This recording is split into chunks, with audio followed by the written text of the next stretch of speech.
Selamat datang di cerita horor. Jangan lupa untuk like, tinggalkan komen dan subscribe ke channel cerita horor agar kamu tidak ketinggalan kisah-kisah menyeramkan terbarunya. Misteri malam, bayangan hantu di gedung tua. Malam itu, langit dipenuhi awan gelap yang menutupi rembulan, seolah alam pun bersekongkol untuk menyembunyikan rahasia kelam yang terpendam di sudut kota.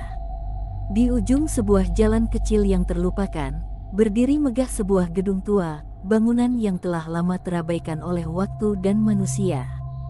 Gedung itu dikenal dengan sebutan Rumah Angker Sinar Senja oleh warga setempat. Desas-desus tentang kejadian aneh dan penampakan misterius selalu menghiasi percakapan di antara penduduk, membuat siapapun yang mendekatinya merasakan hawa yang tak terjelaskan. Rizal, seorang pemuda pemberani yang selalu haus akan misteri dan kisah-kisah supranatural, bersama sahabat karibnya, Dika, memutuskan untuk menyelidiki kebenaran di balik cerita-cerita angker tersebut. Selama berminggu-minggu, mereka mengumpulkan informasi dan membaca buku-buku tua yang menceritakan tentang masa lalu gedung itu. Menurut catatan sejarah yang berserakan, gedung tersebut pernah menjadi pusat pertemuan sebuah komunitas rahasia yang konon terlibat dalam praktik okultisme. Selain itu, kisah pilu tentang seorang wanita yang kehilangan segala harapan dan berakhir dengan kematian misterius semakin menambah aura menyeramkan tempat itu. Malam itu, kabut tipis menyelimuti jalanan, menciptakan bayangan-bayangan yang seolah hidup di setiap sudut. Dengan perasaan campur aduk antara rasa penasaran dan ketakutan, Rizal dan Dika melangkah menuju gerbang utama gedung. Suara derit besi tua yang berkarat menyambut langkah kaki mereka, seakan-akan mengisyaratkan peringatan untuk kembali. Namun, keberanian mereka terus mendorong untuk terus melangkah ke dalam kegelapan yang kian pekat. Sesampainya di dalam, ruangan utama yang luas menyambut mereka dengan keheningan yang mencekam. Udara dingin menusuk, dan aroma debu bercampur dengan bau lembab memenuhi setiap inci ruangan. Lampu senter yang mereka bawa hanya mampu menerangi sebagian kecil dari lorong panjang yang dipenuhi bayangan dan kesunyian. Dinding-dinding batu yang tertutup lumut seakan menyimpan bisikan rahasia masa lalu, mengingatkan bahwa gedung ini bukanlah sekadar bangunan biasa. Mereka melangkah pelan, berusaha menghindari lantai kayu yang retak dan bersuara setiap kali diinjak. Di salah satu sudut, mereka menemukan sebuah ruang pertemuan yang dulunya pernah digunakan untuk upacara atau pertemuan rahasia. Di sana, terdapat potret-potret berbingkai kayu yang menggambarkan wajah-wajah suram dan mata yang tampak menyimpan penderitaan mendalam. Setiap potret seolah mengisahkan kisah hidup yang terhenti, menyimpan cerita tentang cinta yang hancur, kehilangan, dan rahasia yang tidak pernah terungkap. Di tengah ruang pertemuan itu, tergeletak sebuah buku harian usang dengan sampul kulit yang hampir terlepas. Rizal, dengan rasa ingin tahu yang membuncah, membuka buku tersebut perlahan. Halaman-halamannya yang menguning penuh dengan tulisan tangan yang penuh kesedihan. Buku itu milik seorang wanita bernama Sari, yang pernah tinggal di gedung itu. Dalam setiap baitnya, tersurat kisah hidupnya yang penuh penderitaan, dari kehilangan orang yang dicintai hingga keputusasaan yang membuatnya merasa terjebak di antara dunia nyata dan dunia gaib. Tulisan-tulisan itu memberikan gambaran tentang ritual-ritual rahasia yang pernah dilakukan dan kutukan yang seolah melekat pada tempat tersebut. Ketika Rizal membacanya, tiba-tiba suara langkah kaki terdengar di lorong gelap. Langkah yang pelan namun pasti mendekati ruang pertemuan. Dika, yang berada di sisi Rizal, menggenggam erat tangan sahabatnya dan berbisik, "Kita sebaiknya pergi, Riz. Ada yang tidak beres." Namun, keberanian Rizal sudah terlalu kuat. Ia merasa bahwa buku harian itu adalah kunci untuk mengungkap misteri yang selama ini menyelimuti gedung tua tersebut. Di tengah keheningan, tiba-tiba lampu senter mereka berkedip-kedip, memunculkan bayangan samar di dinding. Dari kegelapan, muncullah sosok wanita berpakaian zaman dulu, dengan rambut panjang terurai dan mata yang tampak kosong. Wajahnya memancarkan kesedihan yang mendalam, seolah menyampaikan pesan yang tak terucapkan. Sosok itu melangkah mendekat, langkahnya begitu lembut namun penuh kepastian. Saat Rizal mengumpulkan keberanian untuk menyapa, "Siapa kamu? Apa yang kamu inginkan?" Suara wanita itu seolah teredam oleh angin malam, dan sebelum ia sempat mendengar jawabannya, sosok itu menghilang bagai asap yang tersapu angin. Keduanya terdiam dalam kebingungan. Dika berbisik dengan suara gemetar, "Riz, sepertinya kita telah menyentuh sesuatu yang tidak seharusnya kita sentuh." Namun, keinginan untuk mengungkap rahasia Sari dan segala kebenaran yang tersembunyi di balik bayangan itu mendorong Rizal untuk terus menyelidiki. Ia yakin bahwa roh wanita itu, yang mungkin adalah Sari, masih mencari keadilan atau sekadar ingin didengar kisahnya. Dengan tangan yang masih gemetar, Rizal kembali membaca buku harian itu, mencoba menguraikan setiap kata yang tertulis. Setiap kalimat seakan mengungkap lapisan penderitaan dan penyesalan yang telah menumpuk selama bertahun-tahun. Di antara halaman-halaman yang usang itu, ia menemukan petunjuk tentang sebuah ruangan rahasia yang tersembunyi di balik perpustakaan kecil di sudut gedung. Petunjuk itu menulis, di balik rak-rak buku yang terlupakan, tersembunyi kunci untuk memahami bayangan yang selalu menyapa. Kata-kata itu semakin menambah teka-teki yang membelit hati dan pikiran mereka. Sementara itu, di luar ruangan, angin mulai bertiup lebih kencang, membawa aroma hujan yang akan segera datang.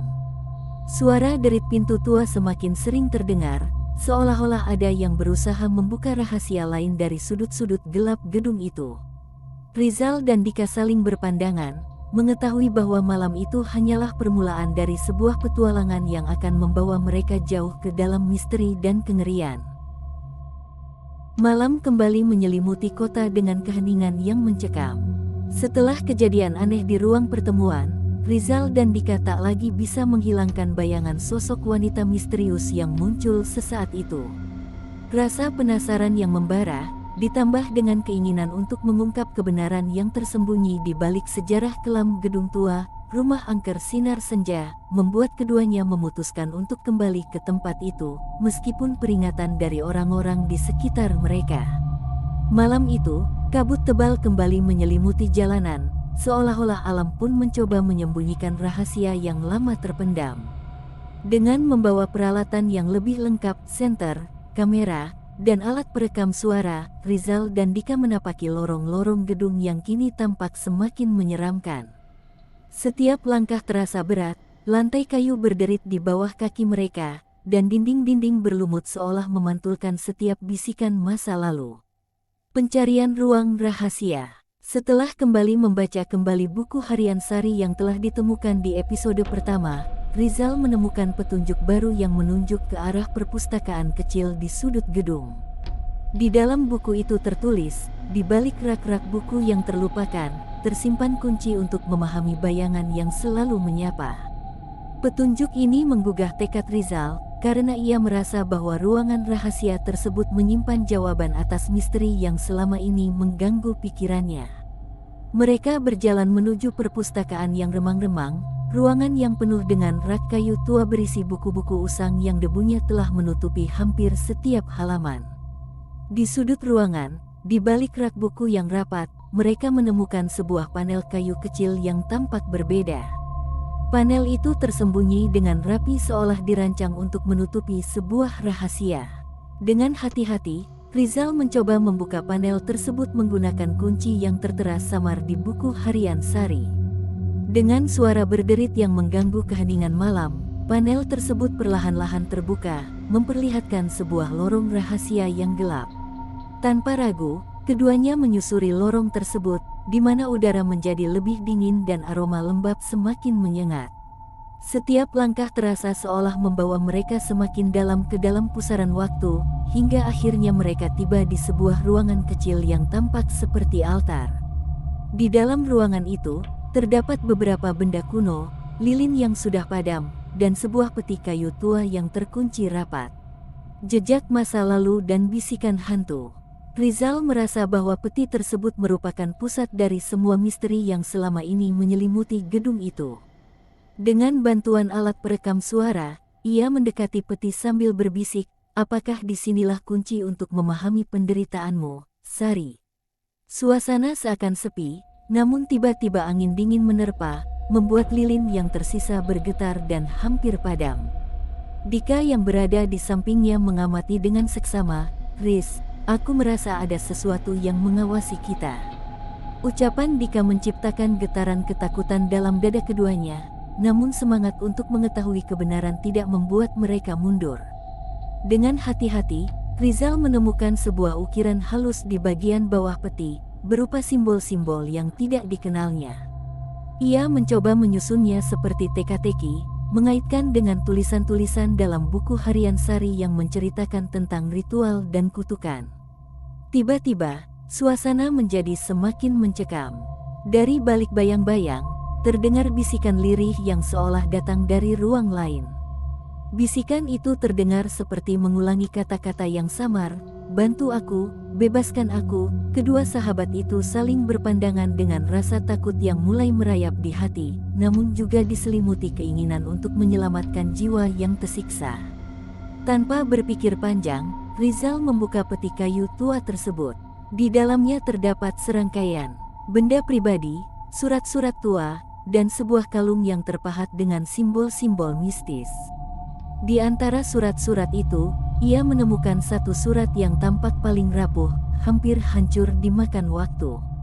Surat itu ditulis dengan tinta yang memudar, menceritakan tentang kehidupan Sari yang penuh penderitaan, pengkhianatan, dan kutukan yang membuatnya terjebak antara dunia nyata dan alam gaib. Dalam surat itu tertulis, "Aku terjebak dalam bayang-bayang waktu, terikat oleh kesalahan yang tak pernah kuperbuat.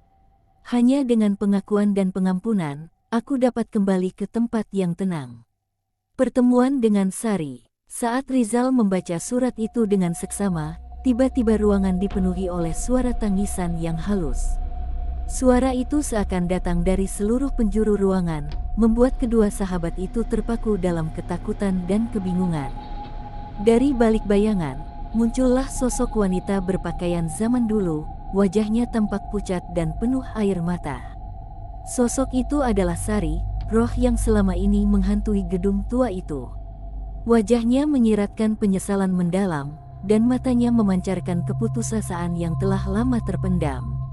Sari melangkah mendekat dengan gerakan yang lambat, seakan-akan setiap langkahnya terhambat oleh beban masa lalu. Ia mengangkat tangan, memegang kalung yang telah ditemukan Rizal, lalu menatap kedua pemuda itu dengan tatapan yang penuh haru. Aku terjebak dalam kutukan yang kutakuti sejak lama," bisiknya dengan suara yang nyaris tak terdengar, "kutukan yang membuatku tak bisa pergi, meski raga telah tiada. Hanya dengan pengakuan dan pengampunan, aku dapat menemukan kedamaian." Rizal yang hatinya berdebar kencang merasa simpati mendalam kepada Sari. Ia mendekat, mencoba mengulurkan tangan seolah ingin membantu, namun Sari tampak ragu sejenak. Dika, meski ketakutan, menatap Sari dengan pandangan penuh harap. "Bagaimana kami bisa membantumu, Sari? Apa yang harus kami lakukan agar kutukan ini terangkat?" Suara Dika menggema di ruangan yang sunyi itu, seolah mencairkan keheningan yang selama ini mengikat jiwa Sari. Dengan lirih, Sari menceritakan kembali tragedi yang menimpa dirinya. Ia pernah menjadi wanita yang dicintai oleh seorang pria tampan, namun pengkhianatan dan fitnah yang dilemparkan oleh orang-orang terdekat membuatnya terjatuh ke jurang keputusasaan. Dalam keputusasaannya, ia mencoba melakukan ritual yang salah, dan akibatnya kutukan itu menghantui setiap sudut gedung serta jiwanya sendiri. "Aku terperangkap antara dunia ini dan dunia yang lain," ucapnya. "Setiap malam, kutukan itu membuatku tersiksa, dan aku tidak bisa beristirahat dalam damai." Pertarungan antara kehidupan dan kematian. Menyadari bahwa untuk membantu Sari mereka harus menemukan akar dari kutukan yang menjeratnya, Rizal dan Dika bertekad menggali lebih dalam sejarah gedung tersebut. Mereka kembali ke ruang pertemuan utama, mengumpulkan semua petunjuk yang ada, buku harian, surat-surat tua, dan benda-benda pribadi Sari. Dengan bantuan cahaya senter yang menari-nari di dinding, mereka mulai menyusun potongan-potongan cerita yang selama ini berserakan di berbagai ruangan. Dalam setiap fragmen cerita, tersirat bahwa ritual yang pernah dilakukan di gedung itu melibatkan pengorbanan jiwa dan sumpah yang mengikat antara pemilik gedung dan kekuatan kegelapan. Kutukan yang menimpa Sari bukan hanya akibat dari kesalahan ritual, tetapi juga karena pengaruh gelap yang telah lama merasuk ke dalam fondasi gedung tersebut. Rizal menemukan sebuah naskah kuno yang menjelaskan tentang upacara untuk melepaskan roh yang terperangkap. Upacara itu melibatkan pengakuan atas dosa-dosa masa lalu, serta pengorbanan simbolis yang dapat membuka jalan bagi jiwa yang tersiksa untuk menemukan kedamaian. Setelah berdiskusi panjang lebar, Rizal dan Dika memutuskan untuk melaksanakan upacara tersebut di ruangan rahasia, dengan harapan dapat membebaskan Sari dari kutukan yang telah mengurungnya begitu lama. Mereka menyiapkan segala perlengkapan yang diperlukan, mulai dari lilin, bunga, hingga alat perekam untuk mendokumentasikan setiap langkah upacara. Saat malam semakin larut, kedua sahabat itu memulai ritual dengan doa-doa yang dilantunkan dengan penuh keyakinan, mencoba meresapi setiap kata dan makna yang tersembunyi di balik upacara tersebut. Sementara itu, kehadiran Sari semakin nyata. Sosoknya muncul berulang kali di sudut-sudut ruangan, kadang di samping mereka, kadang seolah menyelimuti seluruh ruangan dengan aura kesedihan. Setiap kali ia muncul, ruangan seketika terasa dipenuhi oleh hawa dingin dan aroma bunga yang telah layu. Dalam keheningan yang mendalam, Sari mulai mengucapkan mantra-mantra yang samar, mengisyaratkan bahwa ritual ini adalah satu-satunya jalan untuk mengakhiri penderitaannya. Rizal dengan penuh tekad membacakan mantra-mantra tersebut, sambil menatap mata Sari yang penuh harap dan haru. "Izinkan kami membebaskanmu dari bayang-bayang kesedihan ini," bisiknya lirih. Dika menambahkan doa-doa yang ia pelajari dari naskah kuno, suaranya menggema seiring dengan getaran lilin yang perlahan mulai menyala kembali. Perlahan, seakan kekuatan jahat yang selama ini menghantui ruangan mulai surut, dan udara pun terasa sedikit hangat, mengisyaratkan perubahan yang tak terduga. Pengakuan dan pengampunan. Di tengah puncak upacara, tiba-tiba terdengar suara keras yang berasal dari luar ruangan, seolah-olah ada sesuatu yang mencoba mengganggu proses penyembuhan itu. Namun, kedua sahabat itu tetap fokus, membiarkan doa dan mantra mengalir dengan konsentrasi penuh. Di antara getar-getar suara yang mendadak mereda, Sari menatap ke arah Rizal dan Dika dengan mata yang kini tampak lebih tenang. "Aku telah lama menunggu momen ini. Pengakuan atas dosa dan kesalahan yang pernah kulakukan, dan pengampunan dari jiwa-jiwa yang pernah kucintai, adalah kunci untuk membebaskan diriku." Rizal merasakan getaran emosional yang mendalam, seolah-olah kehadiran Sari telah menghubungkan masa lalu dengan masa kini dalam suatu kesatuan yang utuh. Dengan hati terbuka, ia mengulurkan tangan kepada Sari. "Kami di sini untuk membantumu, Sari. Katakan padaku, apa yang harus kami lakukan agar kutukan ini dapat terangkat selamanya?" Sari tersenyum tipis, wajahnya masih menyisakan bekas luka keputusasaan. "Akuilah kebenaran, saksikan pengakuan dosaku, dan biarkan pengampunan mengalir. Hanya dengan demikian, aku dapat melangkah ke alam yang lebih damai." Dalam momen yang penuh haru itu, kedua sahabat bersama-sama mengulangi mantra pengakuan, membacakan kata-kata yang telah tersusun dari naskah kuno dan surat-surat yang ditemukan. Getaran energi pun terasa semakin kuat di sekeliling ruangan, seolah-olah kekuatan alam semesta turut menyaksikan proses penyembuhan jiwa yang telah lama terperangkap. Cahaya lilin berkelip-kelip, menerangi wajah-wajah yang penuh harapan dan kelegaan, sementara angin malam berbisik lembut, membawa pesan tentang akhir dari penderitaan. Akhirnya, saat pengucapan mantra mencapai klimaks, ruangan itu seketika dipenuhi oleh kilatan cahaya lembut yang datang dari segala penjuru. Sari mengangkat tangan kanannya seakan meraih keabadian, dan dengan suara yang semakin jelas, ia berkata, "Terima kasih, aku merasa bebas." Suara tangisan yang dulu mengiringi kehadirannya kini berubah menjadi bisikan lembut yang menyatu dengan angin malam. Perlahan, sosok Sari mulai memudar, meninggalkan aura damai yang seolah membersihkan setiap sudut ruangan dari kegelapan yang selama ini mengendap. Fajar baru di tengah kegelapan. Sesaat setelah Sari menghilang, keheningan kembali menyelimuti ruangan. Rizal dan Dika saling berpandangan, terharu dan sekaligus merasa lega. Mereka menyadari bahwa melalui pengakuan dan pengampunan, jiwa yang tersiksa telah menemukan kedamaian yang selama ini diimpikannya. Meskipun upacara itu menguras emosi, keduanya merasa bahwa perjalanan malam itu telah membawa mereka pada pemahaman mendalam tentang arti keberanian, penebusan, dan kekuatan untuk menghadapi bayang-bayang masa lalu. Keduanya kemudian keluar dari ruangan rahasia dengan hati yang penuh harapan. Di luar, fajar mulai menyingsing, memberikan sinar lembut yang mengusir sisa-sisa kegelapan malam. Gedung tua, rumah angker sinar senja, tampak berbeda, seolah-olah beban berat yang selama ini menggelayut telah sedikit terangkat. Meskipun masih menyimpan jejak sejarah kelam, gedung itu kini menyampaikan pesan bahwa setiap jiwa, betapapun terluka, berhak mendapatkan kesempatan untuk ditebus. Dalam perjalanan pulang, Rizal dan Dika membicarakan segala yang terjadi malam itu. Mereka sepakat bahwa pengalaman tersebut tidak hanya membuka rahasia sebuah kutukan, melainkan juga mengajarkan mereka bahwa pengakuan atas kesalahan dan pemberian pengampunan adalah kunci untuk menyembuhkan luka batin. Dengan penuh tekad, mereka berjanji untuk terus menggali kebenaran dan menuliskan kisah ini, agar suatu saat nanti, semua jiwa yang tersesat dapat menemukan jalan menuju cahaya dan kedamaian.